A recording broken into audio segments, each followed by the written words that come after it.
Hello, and welcome to Ms.Interpretations. My name is Marin, and this is my virtual campfire.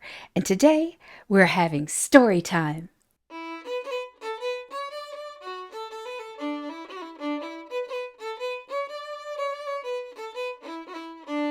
Today, we're hearing the story of Chaereas and Callirhoe, a Greek romance, to reveal the recurring themes that seem to be paralleled in the New Testament writings. These ideas come from Dr. Ronald F. Hock, one of my professors from the University of Southern California.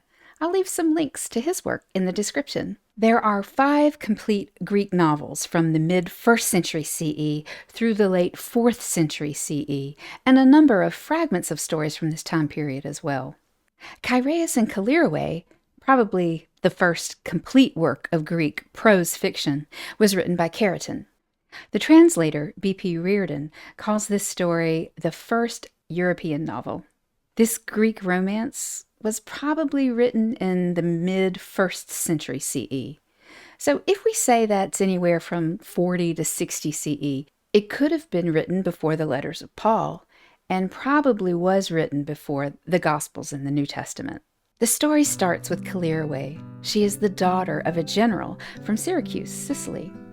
His name is Hermocrates, and he's actually a historical figure who defeated the Athenians in the 4th century BCE. So that's the setting of this story, the 4th century BCE, in the Greco-Roman world. She is the most beautiful young woman in the city. The story says her beauty was more than human. It was divine. In fact, she is compared to goddesses like Aphrodite, Artemis, Ariadne, more than 15 times in this story. Now, Chaereas' father is second only to Hermocrates, and the fathers are actually political rivals. Chaereas is the most beautiful young man, right? You get this, how it goes. He's surpassingly handsome like Achilles or Hippolytus. It was the time for the festival of Aphrodite, and this is the first time that Callirhoe is let out of the household, because aristocratic girls in this culture were only allowed to leave the compound when they were old enough to attend a religious festival. Chaereas and Callirhoe literally walked straight into each other, around a corner. It was love at first sight. But love at first sight became love sickness for both of them. Chaereas quits going to the gymnasium, and Callirhoe, she suffers in silence, but they both are ill. So Hermocrates, he agrees to marry Callirhoe to Chaereas. Here we have the start to the first theme that is similar to ideas in the New Testament. It is a theme of humiliation and then exaltation. In this story, the most beautiful young man and the most beautiful young woman from the best families in the city fall in love at first sight and marry, and everything is wonderful. Yet they must now endure humiliation. This often involves going on a trip or traveling far away, going through many trials and tribulations. Think the Odyssey, but the rom-com version. We typically see tests like challenges to chastity or miscommunications, accusations, and episodes of mistaken identity. Whenever I read these romances, I can't help but think of Much Ado About Nothing and A Midsummer Night's Dream. Shakespeare had to have read at least a few of these stories. I mean, the themes are just unmistakable. Back to the story. Callirhoe's suitors were big mad she got married to Chaereas. I mean, they had been trying to win her over, and Chaereas didn't even do anything. He just, hid and moped. One fellow seduces Callirhoe's maid and begs her to sneak him into the house. And one fellow tells Chaereas that Callirhoe's unfaithfulness is the talk of the town. That night, Chaereas sees a man going into his house. Well, that guy sneaks out the back door, while Chaereas is bursting into the front door. Callirhoe actually hears him, and she runs to him while he kicks her in the stomach in his rage. He knocks the wind out of her, and everybody thinks she's dead. This is the first time Callirhoe apparently dies. Chaereas wants to kill himself, but his best friend Polycarmus would not let him.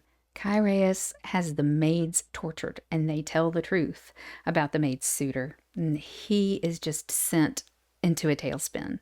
Chaereas immediately stood trial for the murder of Callirhoe, and as soon as the evidence was laid out, Chaereas begged them to stone him to death in public. Like he couldn't live with himself. Well, the jury took pity on him and called it an accident. So they have a funeral and they fill Callirhoe's tomb with the finest gifts of gold and silver from her dowry. They bury Callirhoe alive because they don't realize that she's just knocked out. Later that night, she wakes up in the dark and she realizes her fate. She cries out for help, but nobody can hear her. During her funeral, there was a pirate there named Theron, and he looked at the funeral and all of the loot, and he decided to put a band of pirates together to rob the tomb. They take everything, including Callirhoe. Theron decides to let her live, and he's going to sell her into slavery. With being buried alive and now being sold into slavery, we can see more of the theme of humiliation for Callirhoe. Theron and his band of pirates sail off to Miletus. It's a Greek settlement on the coast of Persia, which is actually now modern-day Turkey. And Callirhoe's journey begins. She is sold to a man named Dionysus. He's a wealthy nobleman who recently lost his wife, and he's called a friend of the king of Persia. He hears from his steward that she is beautiful, but he's still concerned because she's a slave. He's actually looking for a suitable mate, and he doesn't want a consort. So before he meets her, his servants help clean her up, and they tell her to go to the temple of Aphrodite to pray. Dionysus stops off at the temple at the same time, and he mistakes Callirhoe for the actual goddess of Aphrodite. Dionysus is a goner. Love at first sight, again. But he wants Callirhoe to fall for him, too. So he starts to get to know her, like, hey, tell me a little bit about yourself. Well, she tells him her story, but she does leave out any mention of Chaereas. So Dionysus falls madly in love with Callirhoe, but she doesn't want to marry him. She stands firm until she realizes that she's 2 months pregnant with Chaereas' child. After much angst, she agrees to marry Dionysus. Meanwhile, Chaereas discovers Callirhoe's empty tomb. Did you recognize another theme that we can compare to the New Testament? Chaereas discovers the empty tomb because the brigands were careless and they left the stone rolled away. Chaereas came to the tomb actually to end his life near Callirhoe. But when he shows up to the tomb and it's empty, the whole town shows up. And Hermocrates shows up and he organizes search parties. As they set out, Chaereas and his men come upon a pirate's cutter that seems adrift with only dead bodies and pirates' loot. But Chaereas recognizes the loot as belonging to Callirhoe, and he immediately begins to mourn her again. It's as if the ship is Callirhoe's second empty tomb. Suddenly, they hear the voice of one of the dead men on board. He's barely alive. It's Theron. He tells Chaereas and his men that he was the ship's prisoner. Well, they take him back to Syracuse. He almost gets away with this lie, but a fisherman says that he's seen Theron before in the harbor. So they torture the truth out of him, and he tells them that he sold Callirhoe in Miletus, but he does not tell them the name of the man who bought her. Theron was crucified in front of Callirhoe's empty tomb. They crucified him, y'all, in front of an empty tomb.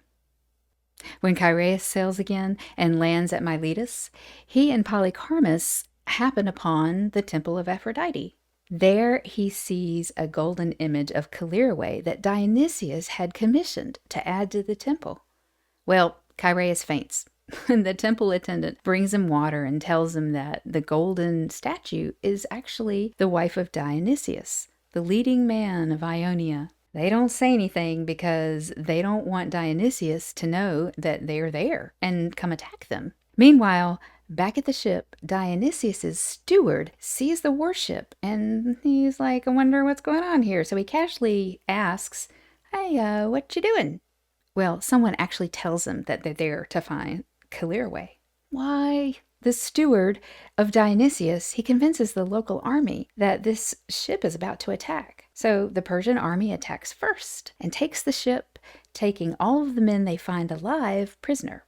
So Chaereas and Polycarmus beg to be sold together into slavery, and a man named Mithridates, the governor of a state south of Miletus, bought them. So here we have the first humiliation of Chaereas as they are sold into slavery in a foreign land. So after a little while, Callirhoe has a son. She and Dionysius go to the temple to pray and thank Aphrodite for their healthy son.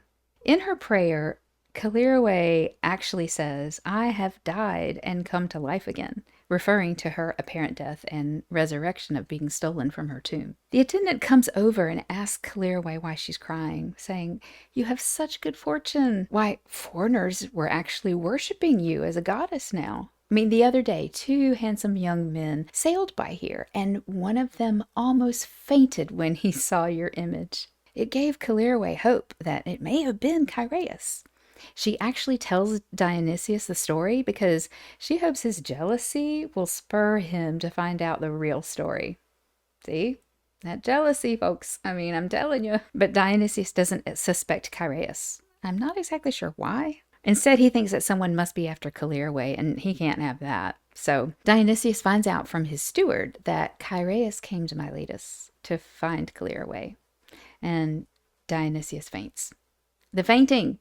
Y'all, there's so much fainting. The steward insists that Chaereas is dead and that the survivors have been sold into slavery. So Callirhoe mourns Chaereas' apparent death, another element in his humiliation. Dionysius suggests that Callirhoe hold a funeral for him and erect a tomb for Chaereas to help her get over her grief.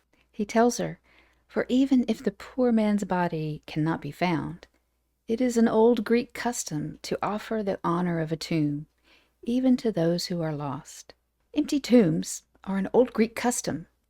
They are not an oddity. So now we have our second apparent death, the one of Callirhoe and the one of Chaereas. And we have our third empty tomb of the story, Callirhoe's robbed tomb. They're on ship with Callirhoe's funeral loot, but no Callirhoe, and now an empty tomb made for Chaereas. Mithridates happened to be in town when they had the funeral for Chaereas. He didn't care about Chaereas. I mean, he didn't even know that Chaereas was his slave. He didn't know all of his slaves. But Mithridates was there to see Callirhoe. What you think happened when he saw her? Yep. Mithridates falls in love with Callirhoe. So while Callirhoe is burying Chaereas, Chaereas is actually slaving away for Mithridates. When the lovesick Mithridates comes back home from the funeral, some of the men, they broke free in the night and they killed the overseer and they tried to escape. So the whole group was sentenced to death by, can you guess? Crucifixion. The foreigners, especially slaves, don't have to be put on trial before being put to death. So Mithridates orders all of the slaves to be crucified. 2 apparent deaths, 3 empty tombs, many crucifixions. Chaereas, he wants to die anyway, so he doesn't even say anything. He's quiet as they're being led to their deaths. But Polycarmus, poor soul, so loyal. This is what he gets for his trouble? I mean, he can't take it anymore. And as he is carrying his cross up to where they're going to be crucified, he yells out, "Callirhoe, it's because of you that we are suffering like this. You are the cause of all of our troubles." Well, the supervisor hears this and he takes Polycarmus to Mithridates to be questioned because he thought they needed to find this woman who probably helped in the murder. Polycarmus tells Mithridates everything, and when he finds out about Chaereas, he sends his attendants to rescue him, just as Chaereas is ascending to his cross. Mithridates lets Chaereas and Polycarmus go, and they decide that Chaereas should write a letter to Callirhoe, just to let her know that he's alive and that he wants her back. He can't really just march in and say, "Hey, give me my wife back." So Mithridates also writes a letter to Callirhoe to let her know that it's okay. He's reinforcing the truth of Chaereas' letter, and he states that he will help the two of them reunite. Can you guess what happens to the letters? Yep, they get intercepted by Dionysius. He thinks Mithridates is making a move on his woman. He thinks Mithridates is making up the whole story about Chaereas just so he can win over Callirhoe. Seriously? The jealousy, y'all. Dionysius pleads his case to the king of Persia, who then sets up a trial of Mithridates for adultery. So now everybody has to go to Babylon for the trial. The king has heard of Callirhoe, so he really wants to see her anyway. Dionysius presented his case against Mithridates, saying that Mithridates was trying to seduce his wife. Then Mithridates produces Chaereas in the courtroom. Now you can imagine the response, the roller coaster of emotion. It's the original Maury Povich show. I demand Callirhoe back. I'm keeping her. You're laying hands on another man's wife. You killed your own. Adulterer, murderer. It's chaos. The king acquitted Mithridates and sent him back home with gifts. He set a trial for a week later to determine who would get Callirhoe, Dionysius or Chaereas. Of course, nobody asks Callirhoe, right? Well, of course, the king falls in love with Callirhoe, and he postpones the trial so he can see her more. He tries through his servant to get Callirhoe to visit him, but she will not be pimped out. Callirhoe is saved from the decision by a war breaking out. Yep, now they have a war. There's an uprising in Egypt where they overthrow Persian rule there, and then the Egyptians move north to conquer more land held by the Persians. So the Persian king takes Dionysius to war with him and puts the women on an island, and he keeps them there safely. So Chaereas thinks that the king gave Callirhoe to Dionysius, and he's looking for revenge. So Chaereas and Polycarmus, they join the Egyptians against the king of Persia. Finally, Chaereas comes into his own. He grows up some, and he capably leads some Egyptians and Greek mercenaries in the naval part of the war against the king of Persia. Chaereas' troops, they win their battles, but the Egyptians lose the land war to the king of Persia and to Dionysius. It's in this way that Chaereas begins his ascent on the exaltation side of the overarching story theme of humiliation, exaltation. Chaereas and Polycarmus luckily land on the island where the queen, Callirhoe, and the other women are staying. Aphrodite, she thinks that the lovers have been through enough, so she lets them find each other. Now Callirhoe begins her ascent to exaltation. Callirhoe, she also insists that the queen go back to Persia. The queen was nothing but hospitable and kind to Callirhoe, so she wants her to repay her kindness. Chaereas writes to the king saying that the war has given him his bride back, and now the war has also given the king his wife as well. Callirhoe even writes a letter to Dionysius asking him to raise her son and to send him to visit Syracuse to meet his grandfather when he's grown up. Chaereas and Callirhoe return to Syracuse to a hero's welcome and celebration. The prodigal children are home and grander than ever.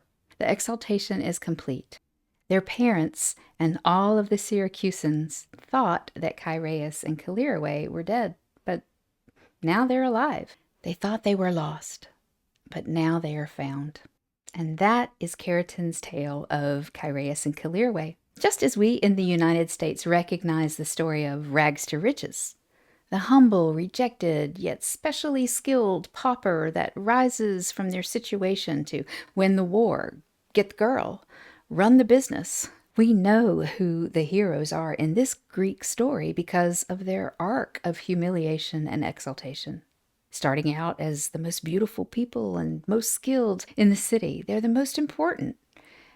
Repeatedly, they are compared to the gods, falling in love at first sight. They travel far from home and experience humiliation to the point of slavery, near death, crucifixion.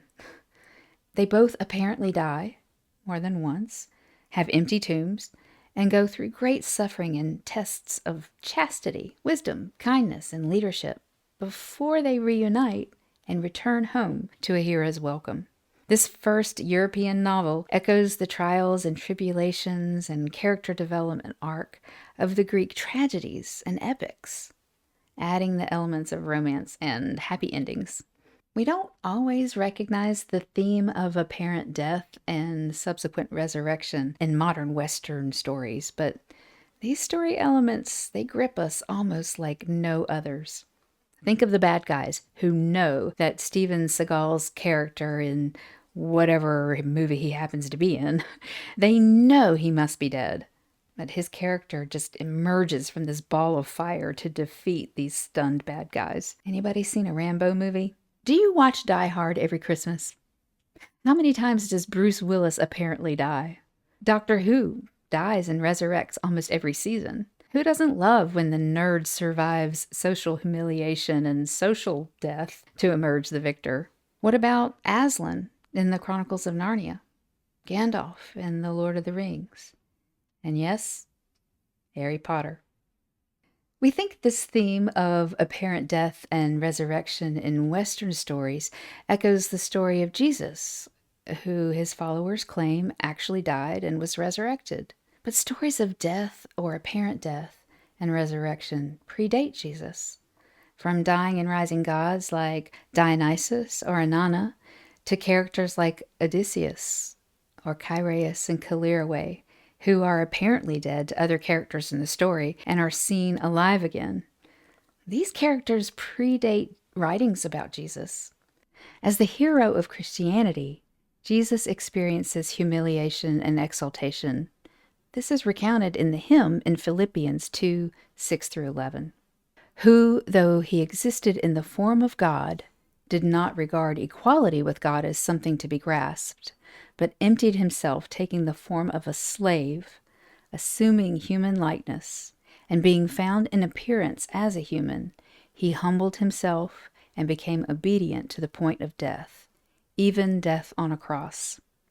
Therefore, God exalted him even more highly and gave him the name that is above every other name, so that at the name given to Jesus, every knee should bend in heaven and on earth and under the earth, and every tongue should confess that Jesus Christ is Lord, to the glory of God the Father. So, echoing the theme we see in Chaereas and Callirhoe, Jesus, in the form of God, humbled himself like a slave, was crucified, had an empty tomb, and was exalted by God the Father. Here I focused on apparent death, empty tombs, resurrection, and humiliation, exaltation. There are actually even more parallels to the New Testament from this story that I didn't cover, and there's even more stories to compare. So what do you think? Do you find these parallels surprising? Through the late 4th century CE, and a number of fragments of stories from this time period as well. What was that? What is going on?